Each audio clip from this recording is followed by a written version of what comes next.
Cümleten selamun aleyküm hanımlar, kanalıma hoş geldiniz.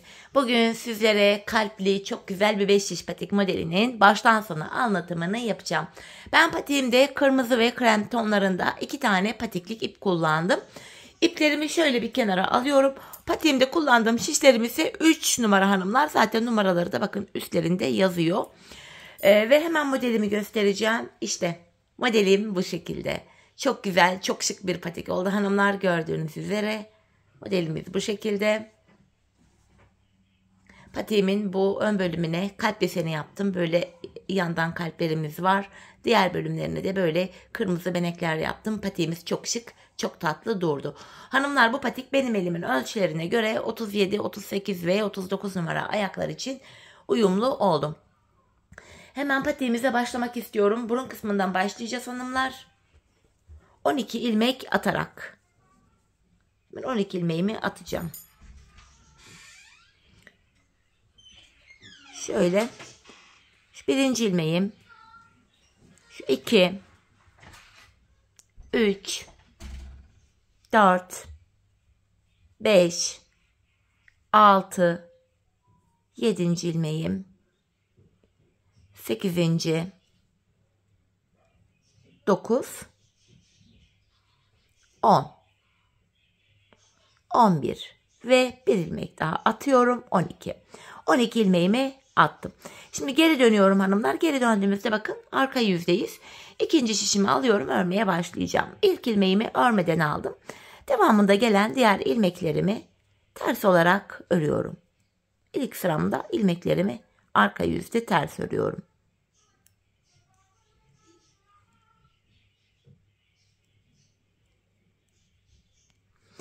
Geri dönüyoruz hanımlar. Şimdi de ön yüzdeyim. Bu aşamada artık tamamen düz örgü uygulaması yapacağım ve 5 şişede geçeceğim. İlk ilmeğimi örmeden aldım. İkinci ilmeğimi düz olarak örüyorum.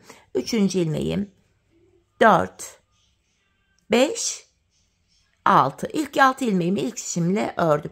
Kalan 6 ilmeğimi de ikinci şişimle öreceğim.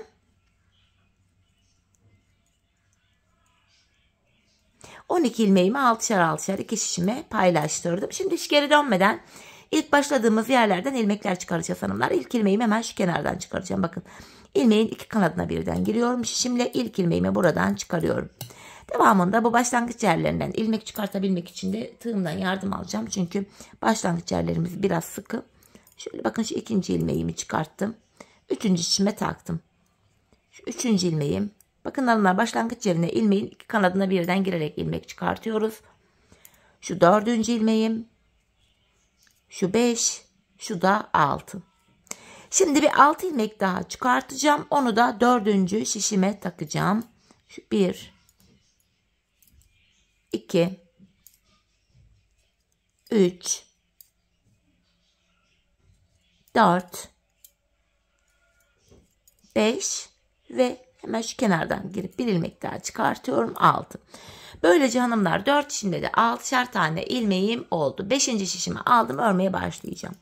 Hanımlar, bir sıra boyunca 4 şişimdeki 6 ilmeğimi de düz olarak öreceğim.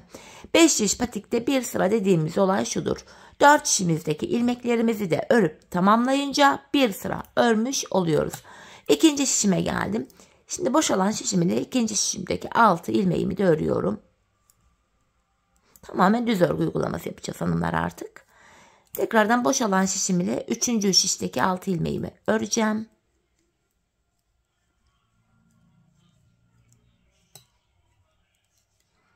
Yeniden boşalan şişim ile bakın sıradaki, yani 4. şişimdeki ilmeklerimi de öreceğim. Böylece hanımlar 4. şişte örünce bir sıra tamamlamış olacağız. Başlangıç yerine geleceğiz yine. Bu şekilde bir sıra ördük. Şimdi artırma zamanı. Artırma işlemini hanımlar patik burnumuza bakın şöyle baktığımız anda sağ ve sol kenardan yapıyoruz. Orta kısımlardan artırma yapmıyoruz. İlk şişimdeyim. Kenarımız hemen şu sağ tarafta. İlk 2 ilmeğimi örüyorum birinci şişimde. Ardından hemen ikinci ilmeğimin altındaki, hemen bakın şuradaki ilmeğimin kenarına şişimi taktım. Bu ilmeğimi düz örüyorum. Şişimde kalan 4 ilmeğim de yine düz örülüyor. Birinci şişimde böylece artırmamı yaptım. 7 ilmeğim oldu. 4 şişteki ilmek sayıları da eşit olacak hanımlar. Şimdi ikinci şişimdeyim. Kenarımız hemen bu sol tarafa düşüyor. Yani burada da son 2 ilmeğim kalana kadar öreceğim. Bakın son 2 ilmeğim var burada. Sondan ikinci ilmeğimin altındaki şu ilmeğimin kenarına şişimi takıyorum. Buradan aldığım ilmeğimi düz ördüm. Kalan 2 ilmeğim düz örülüyor. İkinci şişimde de 7 ilmeğim oldu. Üçüncüye geldim. Kenarımız hemen sağ tarafta. İlk 2 ilmeğimi örüyorum. Ardından ikinci ilmeğimin altındaki şu ilmeğimin kenarına şişimi taktım ve bunu da yine düz ördüm. Kalan ilmeklerim düz örülüyor. İlk 3 şişimde 7'şer ilmeğim oldu. Dördüncü ve sonuncu şişime geldim. Kenarımız sol tarafa düşüyor. Son 2 ilmeğim kalana kadar öreceğim. Bakın sondan ikinci ilmeğimin altındaki hemen şu ilmeğimin kenarına şişimi takıyorum. Bunu da yine düz örüyorum. Kalan 2 ilmeğim düz örülüyor. 4 şişimizde de 7'şer ilmeğimiz oldu. Bir sıra boyunca artırmamızı yaptık hanımlar. Şimdi 4 şişteki 7 ilmeğimi de düz olarak öreceğim. Yani hanımlar bir sıra 4 şişte de artırma yapıyoruz. Bir sırada 4 şişteki ilmeklerimizi artırma yapmadan düz örüyoruz. Bunun sebebi şu. Her sıra artırma yaparsak şayet patik burnumuz bir anda açılma yapar ve hoş bir görüntü olmaz. İkinci şişimdeki 7 ilmeğimi de yine düz olarak ördüm. Üçüncü şişime geldim. 3 ve 4. şişimdeki ilmeklerimi de düz öreceğim. Bu düz ilmeklerimi örerken sizlere artırma işlemini kısaca tekrar etmek istiyorum. Artırma işlemini 1. ve 3. şişimizde ilk 2 ilmeği ördükten sonra yapıyoruz. 2. ve 4. şişimizde de son 2 ilmek kalana kadar örüp öyle artırmalarımızı yapıyoruz. Evet hanımlar bir sıra ilmeklerimi gördüğünüz gibi düz ördüm. Tekrar artırma zamanı. İlk şişimdeyim. Kenarım hemen bu sağ tarafta. İlk 2 ilmeğimi örüyorum. Ardından ikinci ilmeğimin altındaki şu ilmeğimin kenarına şişimi taktım ve buradan aldığım ilmeğimi düz örüyorum. Kalan 5 ilmeğim düz örülüyor. Birinci şişimde 8 ilmeğim oldu. İkinci şişime geçtim. Burada da kenarımız sol tarafta hanımlar. Son 2 ilmeğim kalana kadar öreceğim. Bakın sondan ikinci ilmeğimin altındaki şu ilmeğimin kenarına şişimi takıyorum ve buradan aldığım ilmeğimi de düz ördüm. Kalan 2 ilmeğim düz örülüyor. Üçüncü şişime geldim. Burada da kenarımız hemen şu sağ tarafta. İlk 2 ilmeğimi örüyorum. Ardından ikinci ilmeğimin altındaki şu ilmeğimin kenarına şişimi taktım ve buradan aldığım ilmeğimi düz ördüm. Kalan ilmeklerim yine düz örülüyor. İlk 3 şişimde hanımlar böylece 8'er tane ilmeğim oldu. 4. ve sonuncu şişime geldim. Burada da kenarımız bakın kenarda sol tarafta. Son 2 ilmeğim kalana kadar öreceğim ve artırmamı yapacağım. Sondan ikinci ilmeğimin altındaki şu ilmeğimin kenarına şişimi takıyorum. Bunu düz ördüm ve kalan 2 ilmeğim düz örülüyor. Böylece 4 şişimizde de 8'er ilmeğimiz oldu. Şimdi hanımlar bir sıra 4 şişteki 8 ilmeğimizi düz öreceğiz. Bir sonraki sıra artıracağız. Sonra düz öreceğiz, artıracağız. Bu şekilde patiğimizin burnunu tamamlayacağız. Hanımlar ben bu patiğimde toplamda her bir şişimde 15'er ilmeğim olana kadar artırdım, modelimi kurdum. Bu kalp modelimiz 10 ilmek ve katlar üzerine kuruluyor. Her bir şişte 15'er ilmek yapınca da 4 şişte 60 ilmek oluyor. Modelimiz tam kuruluyor. Bunu da belirteyim. Şimdi hep birlikte her bir şişimizde 15'er ilmeğimiz olana kadar artırmalarımızı yapalım, gelelim ardından birlikte modelimize başlayalım. Evet hanımlar ben her bir şişimde 15'er ilmeğim olana kadar artırmalarımı yaptım geldim. 15 ilmek artırdıktan sonra bir sıra düz örmedim. Hemen modelimize başlayacağız. Modelimiz toplamda hanımlar 14 sıradan oluşuyor. Modelimizin şimdi birinci sırasını yapacağız hanımlar. Öncelikle ilk 2 ilmeğimi kırmızı ipim ile örüyorum. Ardından hemen krem ipimi ekleyeceğim buraya. 3 ilmek krem örüyorum 2 kırmızıdan sonra. 1 2 3 Krem ipimin ucunu kırmızı ipime bağlıyorum. Patiğimiz sağlam olsun, sökülmesin diye 2 tane sıkı bir düğüm atıyorum buraya. 2 kırmızı ile başladım. 3 krem ördüm. Devamında hanımlar 7 kırmızı 3 krem olacak şekilde ilmekleri öreceğiz. 7 ilmek kırmızı öreceğim. 3. Bu aşamada hanımlar krem ip arkada uzun uzadıya kalmasın diye bakın kırmızının üzerinden atlatarak yakınlaştırıyorum.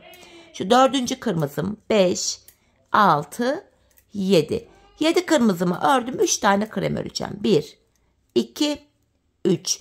İkinci şişimden devam ediyorum. Yine 7 ilmek kırmızı öreceğim.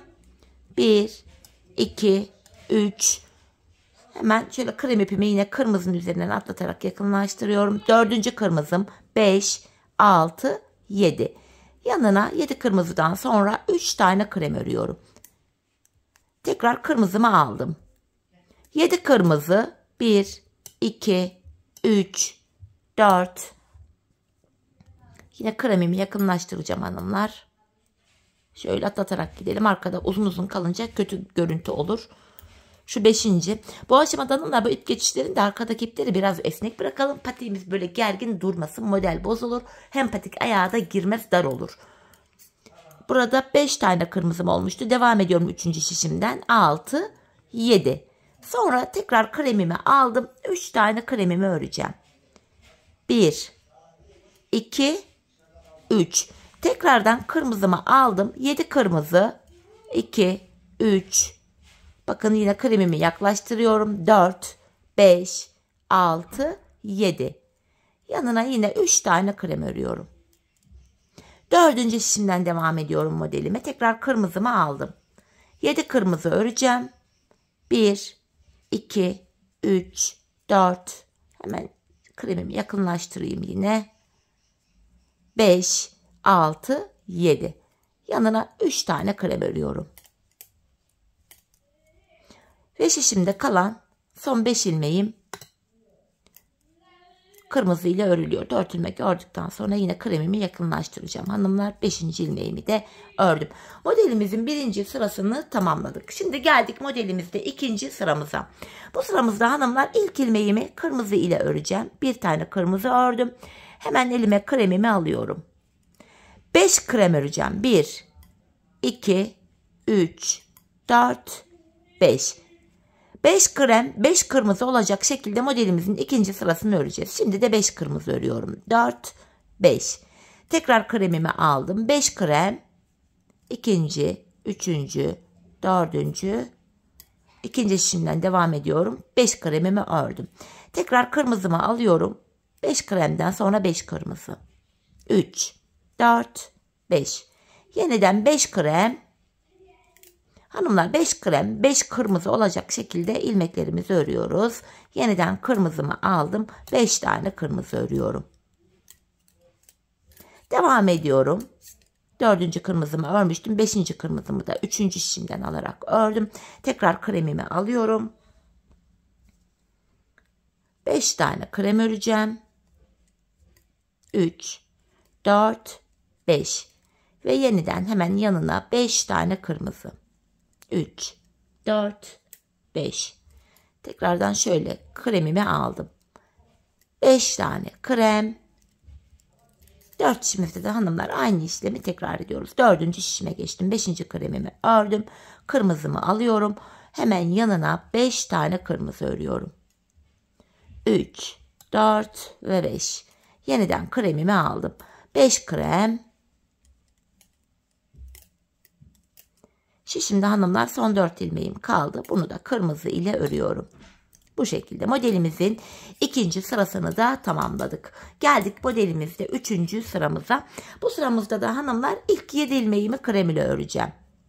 1, 2, 3. Bu aşamada kırmızı arkada uzun uzadıya kalmasın diye bu defa kırmızıyı kremin üzerinden atlatarak yakınlaştırıyorum. 4. kremim 5, 6, 7.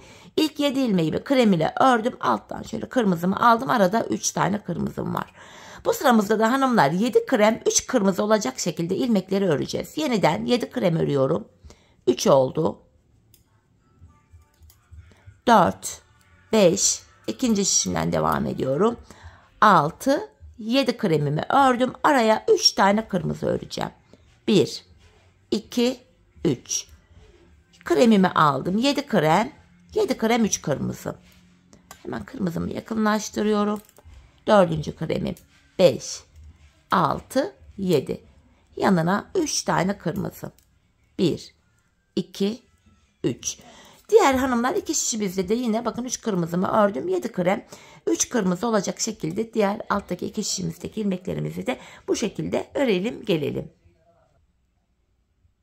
Evet hanımlar, diğer iki şişimdeki ilmeklerimi ördüm geldim. Şimdi modelimizde yine ilk şişimdeyim. 4. sıramızı yapacağız hanımlar. 4. sıramızda yapacağımız işlem şöyle. İlk krem ipimle başlıyorum. 3 krem, 2 kırmızı, 3 krem, 2 kırmızı. Bu sıramızda hanımlar 3 tane krem ile başladık, 2 kırmızı ördük. 3 krem, 2 kırmızı, 3 krem, 2 kırmızı olacak şekilde ilmekleri öreceğiz. Bakın 3 krem ördüm, yanına 2 kırmızı. Yine ikinci şişimde de göstereceğim.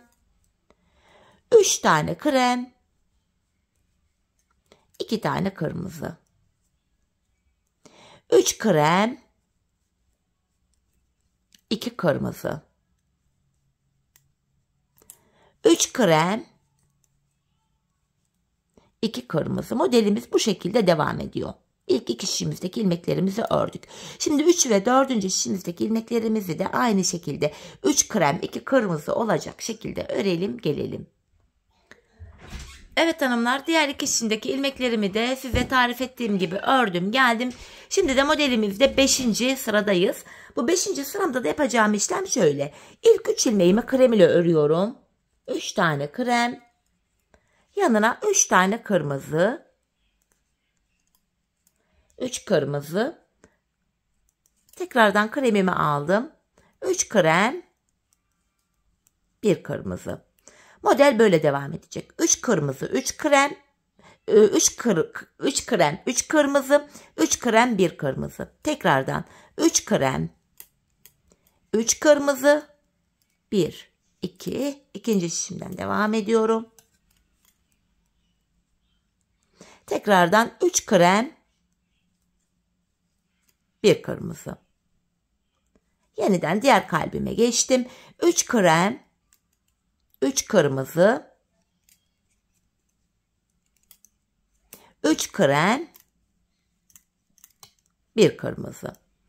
Üçüncü şişimizde de devam edeceğiz yine. 3 krem, 3 kırmızı, 3 krem, 1 kırmızı. 3 krem, diğer kalbime geçtim.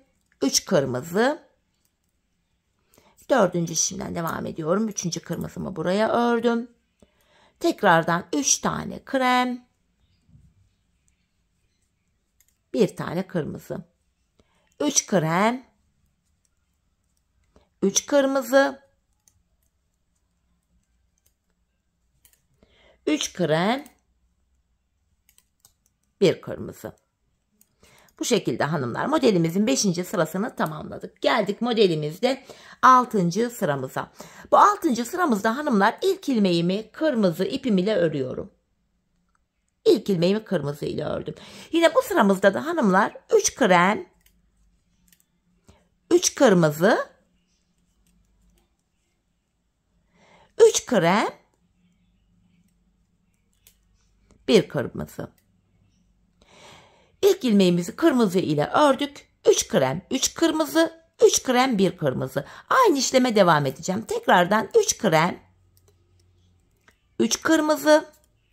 İkinci şişimden devam ediyorum. Şu ikinci kırmızım, şu da üçüncü. Tekrardan 3 krem, 1 kırmızı. Diğer kalbimi yapacağım. 3 krem, 3 kırmızı, 3 krem, diğer şimdiden devam ediyorum. 1 kırmızı. Devam ediyorum. 3 krem, 3 kırmızı,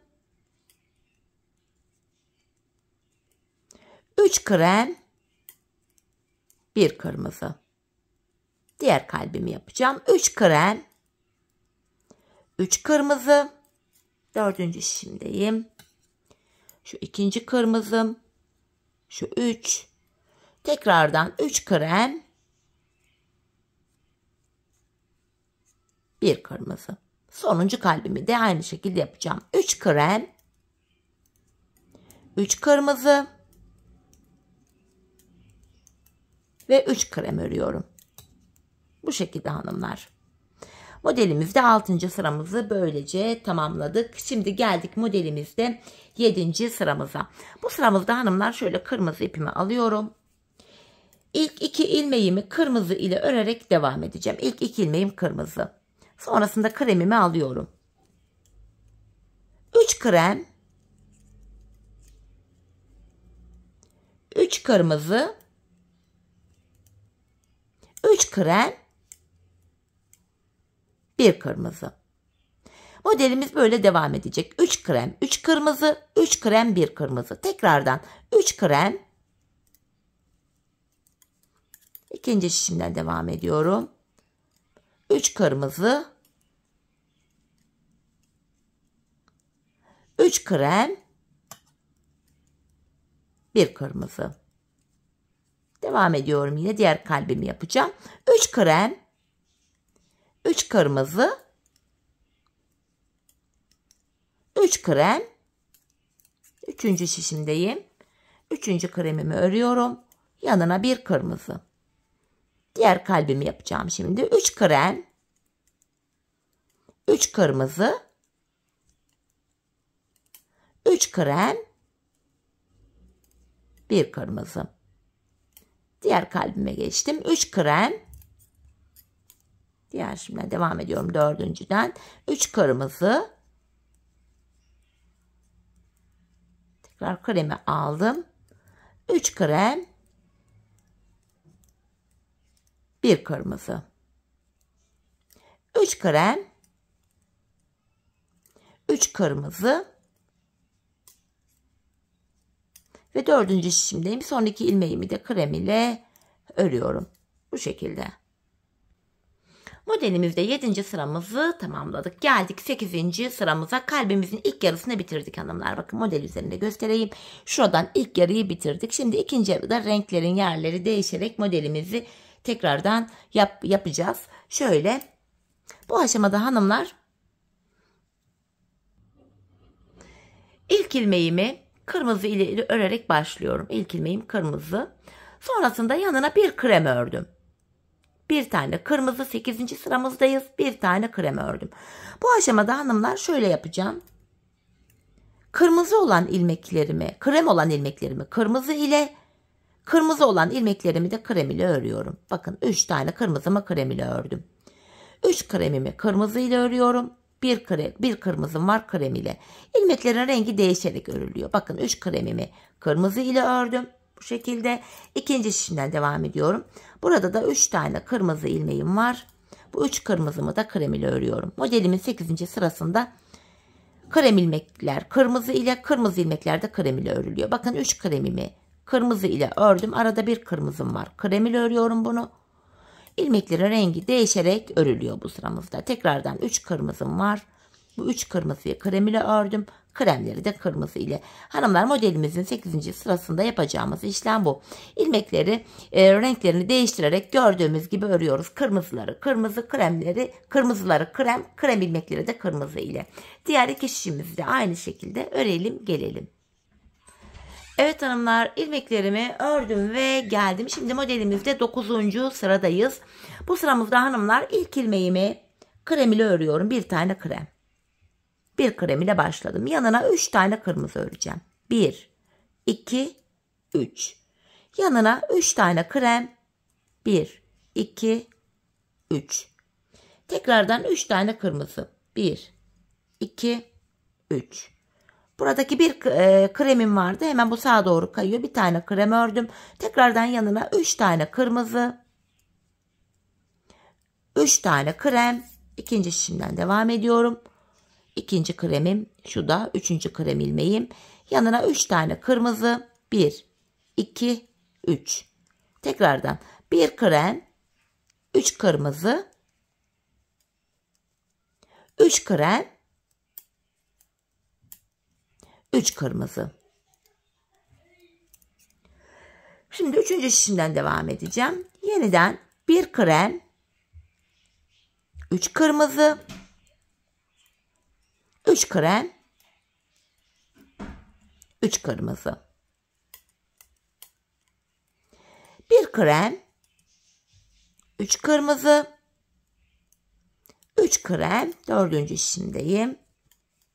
Şu üçüncü kremim. 2, 3. 3 kırmızı öreceğim yanına. Tekrardan bir krem, 3 kırmızı, 3 krem, 3 kırmızı. Bu şekilde hanımlar 4. şişimizi de tamamladık. Modelimizin 9. sırası bitti. Şimdi geldik modelimizde 10. sıraya. Bu sıramızda hanımlar yapacağımız işlem şöyle kremi şöyle kırmızının üzerinden atlatarak yakınlaştırdım. İlk 3 ilmeğimi kırmızı ile öreceğim. 1, 2, 3. 3 kırmızı, 3 krem, 3 kırmızı, 1 krem. Bu şekilde devam edecek. 3 kırmızı, 3 krem, 3 kırmızı, 1 krem. Devam ediyorum tekrardan. 3 kırmızı, 1 krem. Tekrardan 3 kırmızı. İkinci şişimdeyim. Şu ikinci, üçüncü kırmızım. Yanına 3 krem. Pardon, devam ediyorum. Yanlış oldu herhalde. 3 kırmızı, 3 krem, 3 kırmızı, 1 krem. 3 kırmızı, buraya 3 krem örecektik hanımlar. Model seri şekilde devam ediyor. Birbirini takip eder şekilde hemen çıkarttım. İlk şişimdeki sonuncu ilmeğimi çıkarttım. Bakın. 3 kırmızı, 3 krem, 3 kırmızı, 1 krem. 3 kırmızı, 3 krem öreceğim. İkinci kremim. Şimdi ikinci şişimdeyim. Şu üçüncü kremim. Yanına 3 kırmızı, 1 krem. Devam ediyorum yine. 3 kırmızı, 3 krem, 3 kırmızı, 1 krem. Üçüncü şişimdeyim. Devam ediyorum yine. 3 kırmızı, 3 krem, 3 kırmızı, yanına hemen 1 krem örüyorum. Tekrardan 3 kırmızı, 1 krem, 3 kırmızı,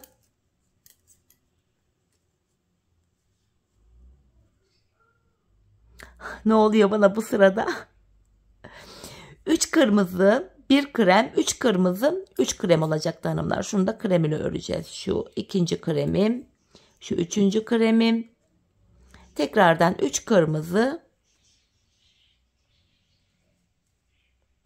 yanına 1 krem.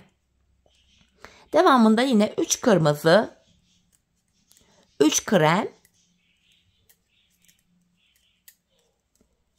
3 kırmızı ve 1 krem. Sıramızı tamamladık. 11. sıramıza başlıyoruz şimdi. Bu sıramızda ilk 3 ilmeğimi kırmızı ile örüyorum. 3 kırmızı, yanına 2 krem. 3 kırmızı ile başladık, 2 krem ördük. Devamında 3 kırmızı 2 krem olacak şekilde ilmekleri öreceğiz hanımlar. 3 kırmızımı ördüm, 2 krem. Tekrardan 3 kırmızı 2 krem. 11. sıramız böyle ilerleyecek. 3 kırmızı 2 krem. Bu şekilde hanımlar. İkinci şişimizden de yine 3 kırmızı 2 krem diye devam edeceğiz. Diğer 3 şişimizdeki ilmekleri de 3 kırmızı 2 krem olacak şekilde örelim ve gelelim. Evet hanımlar, şimdi de modelimizde 12. sıramızdayız. Bu sıramızda ilk 7 ilmeğimi kırmızı ile öreceğim. 1, 2, 3. Yine bu aşamada krem arkada uzun uzadıya kalmasın diye kremin üzerinden atlatarak, kırmızının üstünden atlatarak yakınlaştırdım. 4. kırmızım 5, 6, 7. 7 kırmızı ördüm, ardından 3 krem. Bu sıramız 7 kırmızı 3 krem olacak şekilde örülecek hanımlar. 3 kremimi ördüm. Ardından tekrar kırmızımı alıyorum. 7 kırmızı 3 krem olacak şekilde öreceğiz. Kremi yakınlaştırarak götürelim. Şu 4. kırmızım 5. Devam ediyorum ikinci şişimden. 6, 7. 7 kırmızıdan sonra kremimi aldım. 3 tane krem örüyorum. Tekrardan kırmızımı aldım. 7 kırmızı. Hemen kremi şöyle atlatarak yakınlaştırıyorum. 4. kırmızım. 5, 6 ve 7. Yanına 3 tane daha krem örüyorum. 7 krem, 3 kırmızı olacak şekilde hanımlar devam edecek. Diğer 2 şişimizdeki ilmeklerimizi de bu şekilde örelim gelelim. Modelimizde şimdi hanımlar 13. sıradayız. 13. sırama ilk ilmeğimi krem örerek başlıyorum. Bir ilmek krem ördüm. Sonrasında kırmızımı alıyorum. Bir tane kremden sonra 5 kırmızı 5 krem olacak şekilde öreceğiz hanımlar 13. sıramızı. 5 kırmızımı ördüm. Yanına 5 tane krem. 2, 3, 4, 5. Bakın hanımlar, şeklimiz böyle. Yine kırmızımı alıyorum. 5 kırmızı 5 krem. 4 işimizi de bu şekilde tamamlayacağız. Şimdi diğer 3 işimizi de 5 krem 5 kırmızı olacak şekilde örelim ve gelelim. Evet hanımlar, ilmeklerimiz ve tarif ettiğim gibi ördüm geldim. Şimdi de modelimizde 14. ve sonuncu sıramızdayız. Bu sıramızda ilk 2 ilmeğimi kremle örerek başlıyorum. 2 tane kremden sonra tam araya 3 tane kırmızı öreceğim. 2 krem ile başladık, 3 kırmızı ördüm. Modelin devamında 7 krem 3 kırmızı olacak şekilde ilmekleri öreceğiz. Yine hanımlar, kırmızı arkada uzun kalmasın diye kremin üzerinden atlatarak yakınlaştırdım. 4. kremim 5, 6, 7. 7 kremden sonra 3 kırmızı ve devamında 7 krem diye devam edecek. 7 krem 3 kırmızı, 7 krem 3 kırmızı, bu şekilde tamamlayacağız. Diğer 3 işimizi de aynı şekilde örelim gelelim. Evet hanımlar, ilmeklerimi sizlere tarif ettiğim gibi ördüm geldim. Bakın, modelimizi bitirdik. Kalp modelimiz böylece tamamlandı. Gördüğünüz gibi. Şimdi hanımlar, kırmızı ipimiz bekleyecek. İlmeklerimizi krem ile öreceğiz. Hanımlar, hani ipleri böyle arkada uzun kalmasın diye aktararak götürünce böyle bak mesafe daha kısa oluyor. Böyle ayağa giyerken ayak parmaklarına falan takılmaz. Kullanımı rahat olur. Hani buna lütfen dikkat edelim. Şimdi kırmızı ipim bekliyor. İlmeklerimin hepsini hanımlar krem ipim ile düz olarak örüyorum bu sıramda. Hepsi krem ile örülüyor. Kırmızı ipimizi yeniden beneklerimizi yaparken kullanacağız. Bu nedenle kesmedik, bekletiyoruz. Bakın, hepsini krem ile ördüm. Şimdi hanımlar, 4 işimizdeki ilmeklerimizi de 2 sıra boyunca, 2 sıra derken 4 işimizi bir kere öreceğiz. Bir daha dolanacağız, 2 sıra olacak. Bu şekilde 2 sıra krem ipimizle örelim gelelim. Evet hanımlar, 2 sıra ilmeklerimi düz ördüm ve geldim.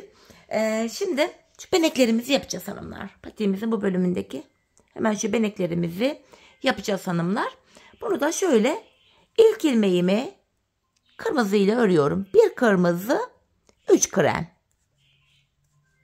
Bir tane kırmızı örüyorum. 3 tane krem.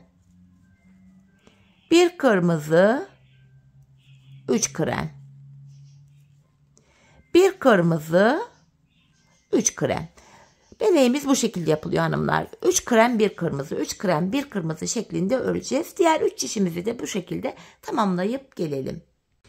Evet hanımlar, ilmeklerimi 3 krem 1 kırmızı olacak şekilde ördüm geldim. Bakın, ilk beneklerimizi oluşturduk. Benek aralarında ilmeklerimizi hanımlar krem ipimizle düz öreceğiz. Bu şekilde.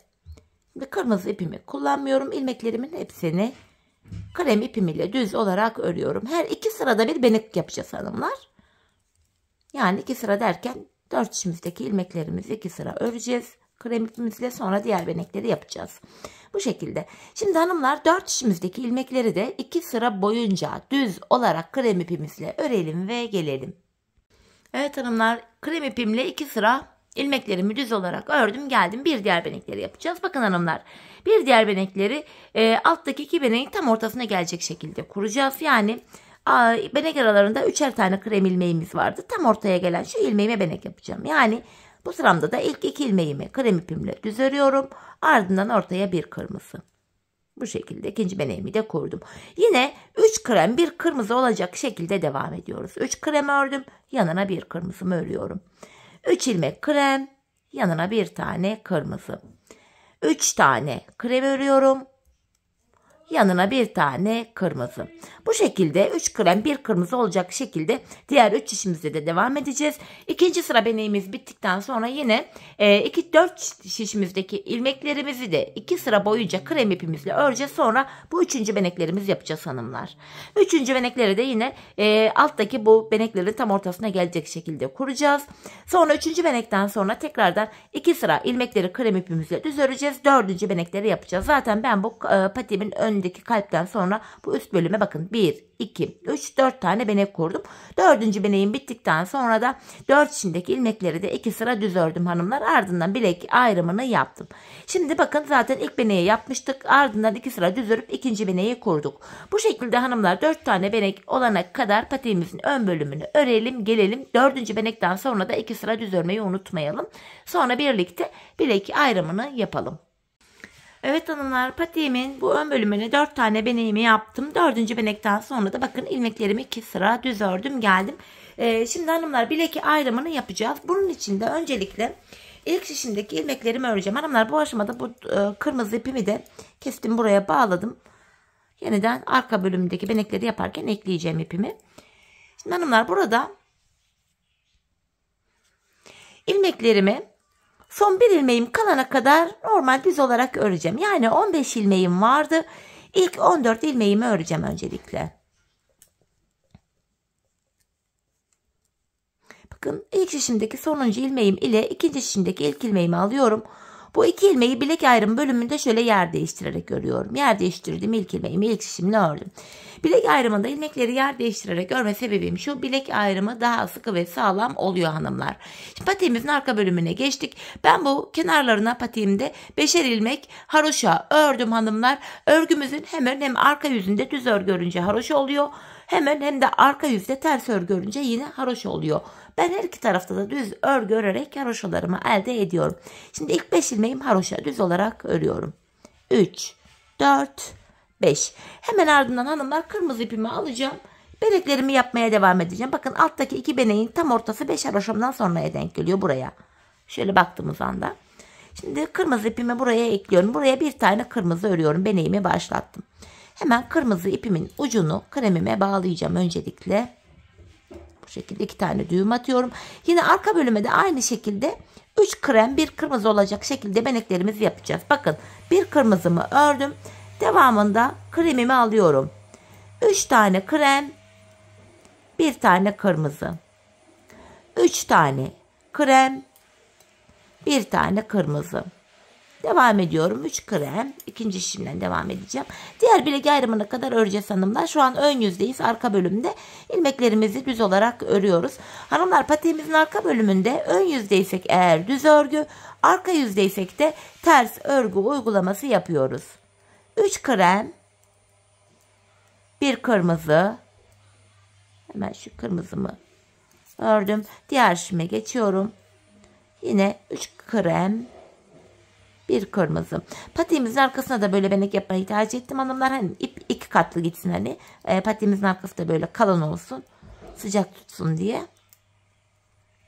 Yine bir kırmızımı ördüm. 3 krem.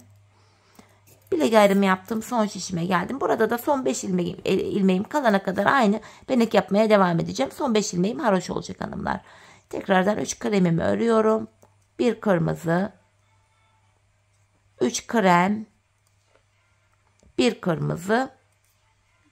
Tekrar 3 krem öreceğiz ama bakın 1 krem ördükten sonra son 5 ilmeğimiz kaldı. Bu 5 ilmek de haroşa.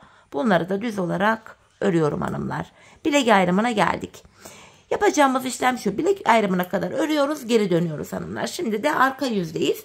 Bu aşamada kenardaki 5 ilmeğimi düz olarak öreceğim haroşa olduğu için. Ben sonuncu ilmeklerimi ördüğüm için ilk ilmeğimi örmeden aldım. İkinci ilmeğimi örüyorum. 3, 4, 5. Bakın ilk 5 ilmeğimi haroşa düz ördüm. Buraya bir diş haroşamız düştü. Diğer ilmeklerimi de hanımlar bakın sırasıyla ters örüyorum. 5 haroşamdan sonra ters öreceğim. Ön yüzde beneklerimizi yapmıştık hanımlar. Yine patiğimizin arka yüzünde ilmeklerimizi şu anda düz örüyoruz. Her 2 sırada bir benek yapacağız. Beneklerden sonraki ilk sıramız bu. Kırmızı ipimizi kesmeyelim hanımlar. Çünkü kırmızı ipimizin yönü denk geldiği için kesmek zorunda da kalmıyoruz böylece. Bir diğer şişime geldim. Yine buradaki ilmeklerimin de tamamını krem ipim ile ters örüyorum. Arka yüzde benekler bir sıra ön yüzde denk geliyorsa bir diğer sırada arka yüzde denk geliyor. Arka yüzde kuruyoruz hanımlar. Bir sıra ön yüzde, bir sıra da arka yüzde kuruyoruz ve yine benekler arasında 2'şer sıra ilmeklerimizi krem ipimizle örüyoruz. Şu anda beneklerden sonraki arka yüzde ilk sıramız, ilmeklerimizi ters örüyoruz. Bilek ayrımına kadar devam edeceğim hanımlar.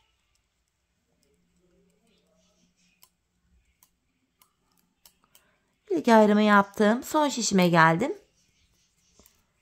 Yine burada da ilmeklerimi ters öreceğim. Sadece bilek bölümünde kenardaki son 5 ilmeğim haroşa olduğu için son 5 ilmeğimi düz öreceğim. Bakın son 5 ilmeğime geldim. Haroşa olduğu için düz olarak örüyorum.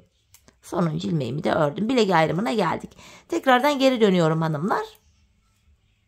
Bu aşamada yeniden ön yüzdeyim. İlmeklerimi kenardaki 5 haroşamı hem ön hem arka yüzde düz örüyordum. Düz olarak örüyorum. Ve ön yüzde olduğum için diğer ilmeklerimi de düz öreceğim. Bakın benekten sonraki ikinci sıra oluyor bu. Arka yüzde ördük. Bir sıra oldu. Ön yüzde yine ilmeklerin hepsini kremle örüyoruz. Bu da ikinci sıramız oluyor. Diğer bilek ayrımına gidince, diğer uca gidince arka yüzde ikinci sıra beneklerimizi de yapmaya başlayacağız artık hanımlar. Arka yüzde kuracağız. Ön yüzde düz, arka yüzde ters uygulaması yapıyoruz patiğimizin arka bölümünde. Sadece kenarlardaki 5'er ilmek haroşalarımızı haroşa olarak örüyoruz. Bir diğer şişime geçtim. Yine buradaki ilmeklerimi de düz olarak örüyorum.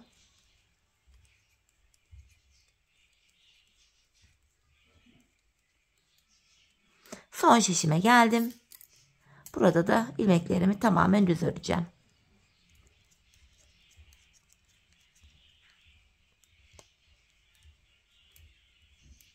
Son 5 ilmeğim haroşa olduğu için bunları da yine düz örmeye devam ediyorum. Bilek ayrımına geldik hanımlar. Bilek ayrımından sonra tabii ki de geri dönüyoruz yine. Şu anda arka yüzdeyiz. Kenar ilmeğimi örmeden aldım. Kenar ilmeğimle birlikte yine 5 ilmek haroşam var. Düz örüyorum. Diğer ilmeklerimi ters öreceğim ve benekleri de kuracağız hanımlar. Alttaki 2 beneğin tam ortasına gelen şu ilmeğe yine beneğimizi kuracağız. 5 haroşamı ördükten sonra yine 3 ilmek ters örüyorum. Tam ortaya bir tane kırmızı. Bu şekilde hanımlar. Alttaki 2 beneğin ortasına gelecek şekilde diğer beneğimizi yaptık. Yanına 3 krem, 1 kırmızı. Bakın bu aşamada artık arka yüzde olduğumuz için benekleri de arka yüzde kuruyoruz. 3 krem, 1 kırmızı olacak şekilde diğer bilek ayrımına kadar örmeye devam edeceğiz hanımlar. 3 kremimi ördüm. 1 kırmızı. 3 tane krem. 1 tane kırmızı. Bakın arka ip geçişlerinde ipleri biraz yine serbest bırakalım. İpleri gergin tutmayalım hanımlar. 2 renkli patiklerde hepsinde bu önemli bir detaydır. Hepsinde buna dikkat edelim. İp geçişlerinde ipleri biraz serbest bırakmamız bizim için faydalı olacaktır. Bir diğer şişime geçtim. Yine 3 krem 1 kırmızı olacak şekilde ilmeklerimi arka yüzde olduğum için ters örüyorum. 3 kremi ördüm. 1 kırmızım var. 3 kremi örüyorum. 1 kırmızım var. 3 krem. 1 kırmızı. 3 tane kremimi örüyorum. 1 tane kırmızı. Son şişime geçtim. Burada da yine devam ediyorum. En son kırmızı örmüştüm. 3 krem örüyorum. 1 kırmızı. 3 krem. 1 kırmızı. Hemen 2 tane daha kremimi ters ördüm. Benek yapacak yerimiz kalmadı. Son 5 haroşamıza geldik. Bunları da yine düz olarak örüyoruz hanımlar. İkinci beneğimizi de bu şekilde sizlere gösterdim. Tekrar bilek ayrımından sonra geri dönüyoruz hanımlar. Bu defa yine benek yapmayacağız. Diğer uca kadar ilmekleri ön yüzde düz öreceğiz. Benekten sonraki bir sıra olacak. Arka yüzde yine krem ipimizle ters öreceğiz. Benekten sonraki 2 sıra olacak. Ardından yine bakın ipin yönü denk geliyor. Ön yüzde diğer benekleri kuracağız. Yine diğer beneğimizi bakın ilk beneğimizle aynı hizadan olacak şekilde kuracağız. İkinci beneğimizi diğer beneğimizi tekrar 2 beneğin ortasına gelecek şekilde ayarlayacağız. Yani bu şekilde her 2 sırada bir patiğimizin arka bölümünü de modelimizi yapmaya devam edeceğiz. Şöyle baktığımız anda hanımlar burada 2 diş haroşamız oluştu bile. Hanımlar ben bu patiğimizin şu arka bölümüne toplamda 15 diş 15 sıra haroşa ördüm. Benim elimin ölçülerine göre tam geldi. Hatta beneklerimizi de sayalım. Arkaya da toplamda bakın şuradan itibaren 1, 2, 3, 4, 5, 6, 7, 8, 9, 10 sırada benek yapmışım. Bu benim elimin ölçüsüne göre tam geldi dediğim gibi. Sizler bu aşamada patiğinizi örerken bir ayağınıza giyin, ölçün hanımlar. Patiğinizin arkasını topuğunuzun kenarına gelene kadar örmeniz gerekiyor. Hani bu şekilde ölçü alarak yaparsanız patiğiniz ayağınıza tam olur. Büyük oldu ya da küçük oldu diye bir sorun yaşamazsınız. Şimdi hep birlikte patiğimizin arka bölümünü örelim, gelelim. Ardından da birlikte topuğumuzu keselim. Evet hanımlar, patiğimin arkasını ördüm ve geldim. Bu aşamada bakın bilek ayrımından sonra şu bölüm genişlediği için ilmeklerimin hepsi tek şişte toplanacak duruma geldi. Bu şekilde şişim dümdüz duruyor. Ben bu aşamada hanımlar sol tarafa, ön yüzden baktığımız anda sol tarafa 26 ilmek ayırdım. Topuk kesiminde bana kolaylık sağlasın diye. Şimdi topuğumuzu yapmaya başlayacağız. Bu arada kırmızı ipimle de işim bittiği için kestim, ucunu da buraya bağladım ipimin. Topuk bölümünde kenardaki 5 ilmek haroşamızı yine haroşa olarak örüyoruz. 5 haroşamı örüyorum. Ön yüzdeyim hanımlar. İlmeklerimi düz olarak ve sayarak örmeye devam edeceğim. 5 haroşamı örmüştüm. 6, 7, 8, 9, 10, 11, 12, 13, 14, 15, 16, 17, 18, 19, 20, 21, 22, 23, 24, 25. İlk 25 ilmeğimi ördüm. 26.'yı örerken öndeki 2 ilmeğimi keserek örüyorum. Zaten bu sol tarafa da 26 ilmek ayırmıştık. Burada da 26. ilmeğimizi örerken kesimimizi yaptık. Topuğumuz için şu ara kısma baktığımız anda burada 7 ilmeğimiz kaldı. Bu 7 ilmek her seferinde birer birer kesilecek, eksilecek, bitecek ve böylece patiğimizin topuğu oluşacak. Şimdi yapacağımız işlem şöyle. Kesimimizi yaptıktan sonra geri döneceğiz hanımlar. Şimdi arka yüzdeyiz. İlk kesim yaptığım ilmeğimi örmeden alıyorum. Devamında gelen diğer ilmeklerimi arka yüzde olduğum için ters olarak örüyorum. Sadece kenardaki son 5 ilmeğim haroşa olduğu için son 5 ilmeğimi düz öreceğim.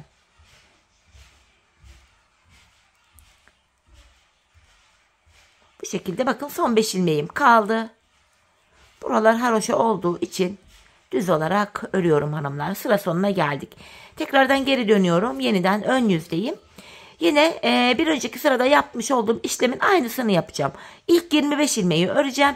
26.'yı örerken kesimimi yapacağım. Bakın 5 haroşamı ördüm. Sayarak örmeye devam edeceğim. 6, 7, 8, 9, 10, 11, 12, 13, 14, 15, 16, 17, 18, 19, 20, 21, 22, 23, 24, 25 ilmeğimi ördüm. 26.'yı örerken öndeki bir ilmeği daha alıyorum. İkisini birlikte keserek örüyorum. İkinci kesimimi de yaptım. Bir önceki sırada burada 7 ilmek vardı. Kesimden sonra bakıyoruz hanımlar 6 ilmeğimiz kaldı. Şimdi yine yapacağımız işlem şu. Kesimimizi yaptık, geri döneceğiz. Arka yüzde ilmekleri öreceğiz. Ön yüzde yeniden 25 ilmeği örüp 26.'yı örerken kesimimizi yapacağız. Biz bu kesme işlemine şu aradaki 6 ilmeğimiz bitene kadar devam edeceğiz. Şimdi hep birlikte bu 6 ilmek bitene kadar patiğimizin topuğunu sizlere tarif ettiğim gibi keselim ve gelelim. Evet hanımlar, patiğimin topuğunu kestim ve geldim. İlk başta bu sol tarafa 26 ilmek ayırmıştık. Kesimlerden sonra sağ şişimde de 26 ilmeğim kaldı. Yani her iki şişimizdeki ilmek sayıları da birbirine eşit. Bu aşamada patiğimin düz tarafı içeride, ters tarafı da dışarıda olacak şekilde ikiye katladım. Ben tığ ile kolay kesim yapabildiğim için tığımı aldım hanımlar. Elime ilk kesimim şöyle. Benden taraftaki şişten bir ilmek, ikinci şişten de bir ilmek alıyorum. İkisini birlikte keserek ördüm. Diğer kesimlerim de şöyle oluyor. Benden taraftaki şişten bir ilmek, ikinciden de bir ilmek alıyorum. İkinci ilmeği ilk ilmeğin içinden geçirdim. Tığımdaki ilmekleri topluyorum. Benden taraftaki şişten bir ilmek, ikinciden de bir ilmek aldım. İkinci ilmeği ilk ilmeğin içinden geçiriyorum ve tığımdaki ilmekleri topluyorum. Karşılıklı olarak şişlerimizden birer tane ilmek alıyoruz. İkinci şişimizden aldığımız ilmeği ilk şişten aldığımız ilmeğin içinden geçiriyoruz ve tığımızdaki ilmeklerimizi topluyoruz hanımlar. Kesme işlemini bu şekilde gerçekleştiriyoruz. Her iki patiğimizin topuğunun kesim yönü de aynı tarafta oluyor. Zaten gizli kesim olduğu için kesimimizi belli bile değil. Bu nedenle kesim yönü çok da fark etmiyor hanımlar. Bu şekilde. Kalan ilmeklerimizi de aynı şekilde keselim, gelelim. Evet hanımlar, ilmeklerimi kestim. Şişlerimde son ikişer ilmeğim kaldı. Yine buradaki ilmeklerimi de aynı şekilde alıyorum. İkinciyi ilkinin içinden geçirip tığımdaki ilmekleri topluyorum. Son birer ilmeğim kaldı. Yine bunları da aynı şekilde kesiyorum hanımlar. Bu şekilde ikinci ilmeği ilkinin içinden geçirdim. Şişlerim boşa çıktı. Tığımdaki iki ilmeği topluyorum. Sonra buraya şöyle 2 tane sıkı bir zincir çekip ipimi kesiyorum. Hemen ipimizi gizleyelim hanımlar. Sonra patiğimize birlikte bakalım. Bakın arka ilmek aralarından geçirerek şöyle sıkıştırarak ipimizi gizliyoruz. Sadece bunu değil hanımlar. Patiğimizde kullandığımız bu renkli iplerimizi, ipuçlarını da böyle gizleyelim. Patiğimizin içi dışı tertemiz görünsün. Ben video aralarında iplerimin hepsini gizliyorum. Bakın burada kesim yaptığım ipim vardı. Bunları falan gördüğünüz gibi hep gizledim. Evet hanımlar. Patiğimiz bitti. Hemen şöyle topumuza bakalım. Gördüğünüz gibi izi bile belli değil. Şurada gizli kesim. Bu nedenle dedim ya hani patiğin kesimi yönü ha burada olmuş ha burada, ne fark eder. Bakın. Gayet şık, güzel duruyor. Görüntü itibariyle patiğimiz bu. Böyle hanımlar patiğimiz ve bir de manken ayağımızı da görelim birlikte. Hemen ayağıma da giydireyim.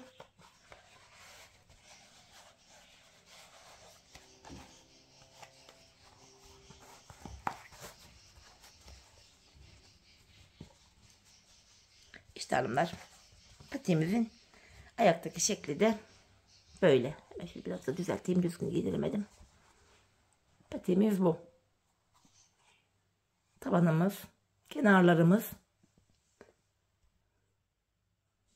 bu şekilde oldu. Evet hanımlar, yine birlikte güzel bir modelin daha sonuna geldik. Umarım sizlere faydalı, hoş bir video olmuştur. Yeni modellerde, yeni videolarda buluşmak dileğiyle şimdilik hoşça kalın, sağlıcakla kalın.